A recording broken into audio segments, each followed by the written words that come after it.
So if the live translation on AirPods Pro 3 is not working for you, like it's not available, maybe stuck on start translating and then showing nothing on screen, or the translation app keeps crashing, since a lot of people are complaining about this, here's what's really going on and how you can try to fix it. Now first, make sure that it'll work only if your AirPods Pro 3 is synced with an iPhone, not Android. And talking about compatibility, make sure your iPhone is live translation feature compatible. Since it's a feature of iOS 26, make sure your iPhone is updated to the latest software. And if everything is okay but the option is still not available, unfortunately the feature is not available and restricted in certain regions. First of all, I'm going to tell you that you need Apple Intelligence to enable this option. So if you haven't enabled it, from Settings, go to Siri and Intelligence. Just go ahead and turn on Apple Intelligence.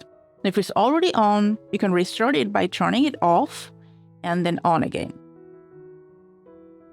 Well, let's say you've enabled everything, but the language is not supported or not detecting. So now, let's take a look at the settings. From there, go to the AirPods settings. Scroll down for language. And here, please note that, till now, the only available language options for translation are these ones. So if you need a specific language that's on the list, you first need to tap on it and then download it.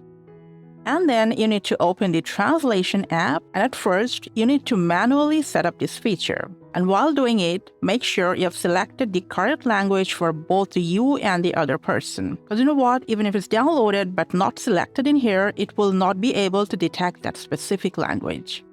And very basic but really important, to wear the earpods to your ear prior to the translation. If you're wearing one earpods, you'll have to manually start this translation from here. Otherwise, you need to press on both the earbuds stems to activate the translation option. Now, let's say you've done everything, but it's still not working. Now, since it might happen for software glitch as well, just give your iPhone a simple restart first. After the restart, if it's still not working, just go ahead from Settings, forget your AirPods, and before reconnecting to your iPhone, just reset it. Make sure the buds are inside the case, open the lid. Now while the LED is on, just double tap 3 times over the LED. It'll show orange blinking LED, and in a moment go into pairing mode, just repair it with your iPhone. And while repairing, you will get a prompt to set up live translation. And from here, you can download the language pack and reset up live translation while you repair your AirPods. And hopefully live translation is now working on your AirPods Pro 3. Thanks for watching.